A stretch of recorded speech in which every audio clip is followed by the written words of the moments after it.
Suspense ठरला शून्याचा cut, अंतिम सामना भाग 3. मुंबई क्राईम ब्रँचच्या हेडक्वार्टर्समध्ये एकाच वेळी 3 मोठ्या घटना घडत होत्या. 1. जयवर्धन मेहराला अटक झाली होती, पण त्याच्या अटकेनंतरही कुणीतरी या तपासाला अडथळा आणत होतं. 2. एक गुप्त संदेश आला होता, खरा खेळ आता सुरू होतो. 3. आणि अतुल कदमचा जीव धोक्यात होता. याचा अर्थ एकच, अतुल कदम स्वतःशीच पुटपुटला, जयवर्धन फक्त मुखवटा होता, खरा मास्टरमाइंड अजूनही सावलीत आहे. जयवर्धन मेहराच्या अटकेनंतर 2 दिवसांनी मुंबईतील बांद्रा वरळी लिंकवर एका मोटारीचा भीषण अपघात झाला. त्यात ज्या व्यक्तीचा मृत्यू झाला ती होती क्राईम ब्रँचची ऑफिसर आशना देसाई. आशना देसाई तीच जी शून्याच्या कट प्रकरणात महत्त्वाची तपास अधिकारी होती. अतुल कदमने तिच्या मृत्यूच्या सीसीटीव्ही फुटेज तपासल्या आणि धक्कादायक गोष्ट समोर आली, तिच्या गाडीच्या ब्रेक्स फेलच झाले होते. आणि ते कोणीतरी मुद्दामहून केलं होतं. तपास सुरू असताना आशना देसाईच्या मृत्यूनंतर काही तासांत क्राईम ब्रँचच्या ऑफिसला एक अनोळखी फोन आला. इन्स्पेक्टर कदम. फोनवरील आवाज गूढ आणि थंडसर होता. तू जर तपास थांबवला नाहीस तर पुढचा नंबर तुझा असेल. कोण बोलतंय? कदमने विचारलं. मास्टरमाइंड फक्त खेळ खेळतो, स्वतः समोर येत नाही, तो आवाज हसत म्हणाला. आणि लक्षात ठेव, जेव्हा तिसरी घंटा वाजेल तेव्हा मुंबईत काहीतरी विनाशकारी घडणार आहे. फोन कट झाला. तिसरी घंटा म्हणजे नक्की काय? कदम विचारात पडला. जयवर्धन मेहराच्या चौकशीत एक नवाच धागा सापडला. जयवर्धनने एका गुप्त संस्थेचा उल्लेख केला होता, शून्याच्या पलीकडे. ही संस्था फक्त सावलीत अस्तित्वात होती. ती अर्थव्यवस्था नियंत्रित करणाऱ्या आणि सरकारलाही खिशात ठेवणाऱ्या लोकांची संघटना होती. याचा अर्थ, हा घोटाळा फक्त आर्थिक नव्हता. हा संपूर्ण देशाच्या व्यवस्थेवर ताबा मिळवण्याचा कट होता. कदम आणि त्याची टीम जयवर्धन मेहराकडून माहिती काढायचा प्रयत्न करत होती, पण तेवढ्यात कोर्टातून एक आदेश आला, जयवर्धन मेहराला जामीन मिळाला होता.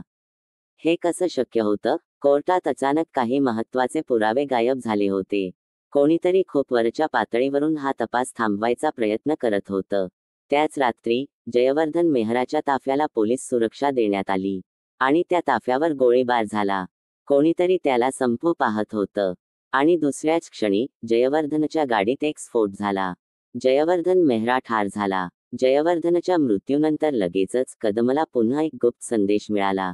जयवर्धन हा फक्त एक प्यादा होता, खरा राजा अजूनही खेळतोय. तू त्याला थांबवू शकत नाहीस कदम. आता हे स्पष्ट झालं होतं, जयवर्धनचा खूनही मास्टरमाइंडनेच करवला होता, जेणेकरून तो पकडला जाऊ नये. कदमने त्याच्या टीमसोबत चर्चा केली. तिसरी घंटा वाजेल, याचा अर्थ काय असू शकतो? तेवढ्यात त्याच्या टीममधील एकाने एक अहवाल आणला. मुंबई शेअर मार्केटमध्ये एक मोठा व्यवहार होणार होता, जो बरोबर दुसऱ्या दिवशी दुपारी 3 वाजता, तिसरी घंटा, होणार होता. हा व्यवहार जर झाला, तर भारतीय अर्थव्यवस्थेत 50,000 कोटींचा घोटाळा होणार होता. कदम आणि त्याच्या टीमने त्या व्यवहारावर बंदी घालण्यासाठी त्वरित यंत्रणा राबवली. त्यांना माहिती मिळाली की, हा व्यवहार अर्जुन मित्तल नावाच्या एका प्रसिद्ध बिझनेसमनच्या कंपनीतून होणार होता. कदमने त्याला अटक करण्यासाठी वॉरंट काढलं. तेव्हा समोर आलं की अर्जुन मित्तल म्हणजेच शून्याच्या कट मागचा खरा मास्टरमाइंड. मुंबई पोलिसांनी अर्जुन मित्तलला अटक केली. त्याच्या कंपनीच्या व्यवहारांची चौकशी सुरू झाली. तपासानंतर अनेक बड्या उद्योगपतींची नावं समोर आली, म्हणजेच अजूनही हा कट पूर्णपणे संपलेला नव्हता. शेवटच्या रात्री कदमला एक अनोळखी चिठ्ठी मिळाली. तू अर्जुन मित्तलला पकडलंस, पण शून्याच्या पलीकडे अजूनही जिवंत आहे. खेळ कधीच संपत नाही. कदम शांत उभा होता. त्याला माहिती होतं, शून्याचा कट संपला नव्हता. फक्त त्याचा एक टप्पा पूर्ण झाला होता. मुंबई क्राईम ब्रँचचे सहाय्यक पोलीस निरीक्षक अतुल कदम आपल्या केबिनमध्ये एकटा बसला होता. समोर शून्याच्या पलीकडे संस्थेच्या संदर्भातील कागदपत्र पडली होती. अर्जुन मित्तलच्या अटकेनंतर केस तशी संपली होती. पण त्याच्या मनात एक विचार सतत येत होता. हा खरा शेवट आहे का? तो विचार करत असतानाच त्याच्या टेबलावर एक पाकिट आल्याचं त्याला दिसलं. कोणीही काही न सांगता ते तिथे ठेवलं होतं. त्याने पाकिट उघडलं. आत एक पेन्सिल स्केच होतं, एका मृत माणसाचं. माणूस ओळखीचा होता, विक्रम नायर. विक्रम नायर, जो कोठडीत मेला होता. तोच विक्रम नायर. खाली फक्त एक वाक्य लिहिलं होतं, मी जिवंत आहे. अतुल कदम गोंधळला. विक्रम नायरला मेल्याचं सर्टिफिकेट त्याच्याकडे होतं. त्याचा मृतदेह क्राईम ब्रँचच्या नजरेसमोरच काढण्यात आला होता. मग तो जिवंत कसा? त्याने तात्काळ फॉरेन्सिक रिपोर्ट पुन्हा तपासला. डेड बॉडी जाळून टाकली गेली होती, म्हणजे DNA तपासणीच झाली नव्हती. म्हणजे आपण जो मृतदेह पाहिला तो कदाचित विक्रम नायरचाच नव्हता. याचा अर्थ एकच, कोणीतरी विक्रम नायरला सुटण्यासाठी मृत घोषित केलं. कदमने लगेचच आपल्या विश्वासू सहकारी संदीप शिरसाट याला बोलावलं. संदीप, विक्रम नायर जिवंत असल्याची शक्यता आहे.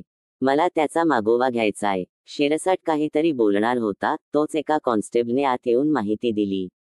साहेब, आपल्या क्राईम ब्रँचची एक महत्त्वाची फाईल कुठेतरी गायब झाली. ही फाईल शून्याच्या पलीकडे संस्थेच्या आर्थिक व्यवहारांची होती. म्हणजे कोणीतरी पोलीस दलातूनच संस्थेसाठी काम करत होतं.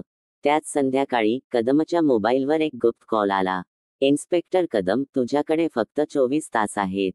जर वेळेत न पोहोचलास तर मुंबईत काहीतरी भयंकर घडेल. तू कोण बोलतोयस? कदमने विचारलं. तुला माहित आहे, फक्त ऐक. डोंगरीच्या जुन्या बंदरावर काहीतरी मोठं चाललंय. पण खबरदार, जर फार पुढे गेलास तर पुढचा मृतदेह तुझाच असेल. फोन कट झाला. कदमने थेट आपल्या टीमला एकत्र केलं. डोंगरी बंदरावर छापा टाकायचा. काहीतरी मोठं सुरू आहे. रात्रीच्या अंधारात कदम आणि त्याची टीम डोंगरी बंदराच्या दिशेने रवाना झाली. ते तिथे पोहोचले तेव्हा काही संशयास्पद हालचाली दिसल्या. बंदराच्या एका कोपऱ्यात एक मोठा कंटेनर होता. कदमने बिनधास्त कंटेनर उघडला आणि आत पाहून त्याच्या अंगावर काटा आला. बॉम्ब! कंटेनरमध्ये एक प्रचंड शक्तिशाली स्फोटक भरलेलं होतं आणि ते मुंबईत मोठा हल्ला करण्यासाठी तयार केलं जात होतं. तेवढ्यात बंदराच्या अंधाऱ्या बाजूने कोणीतरी चालत बाहेर आला. अतुल कदमने पाहिलं आणि तो क्षणभर स्तब्ध झाला. तो विक्रम नायर होता. माझ्या मृत्यूवर विश्वास ठेवला होतास ना?